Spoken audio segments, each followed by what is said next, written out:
Making friends. Hacer amigos.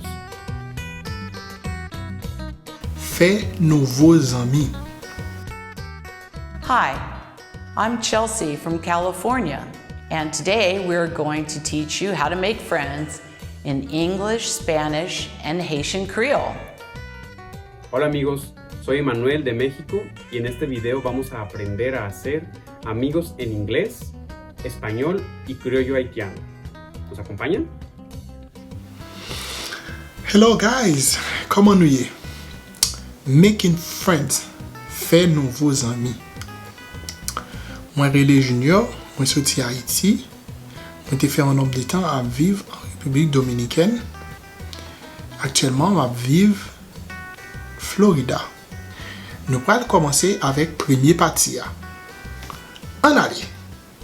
Good. Hello, how are you? Hello, how are you? Hola, ¿cómo estás? Hola, ¿cómo estás? Bonjour, comment ou y? Bonjour, comment ou y? I'm fine, thank you. I'm fine, thank you. Muy bien. ¿Y tú?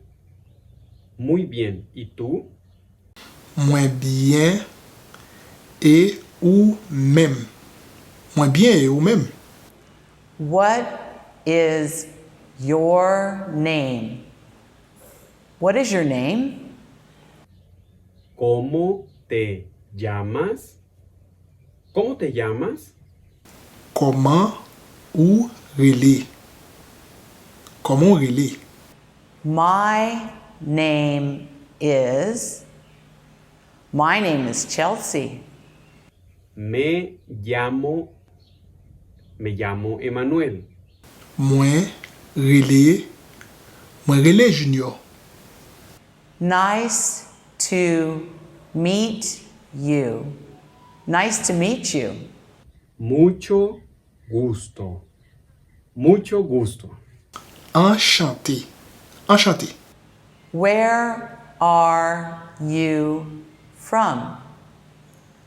Where are you from? ¿De dónde eres? ¿De dónde eres? Moun ki kote ou ye. Moun ki kote ou ye. I'm American.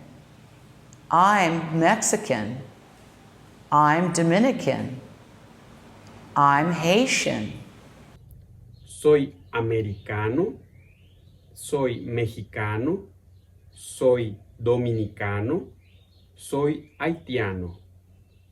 Mwen se Ameriken. Mwen se Mexiken. Mwen se Dominiken. Mwen se Haitien. How do you like the U.S.? How do you like the U.S.? ¿Te gusta México? ¿Te gusta México?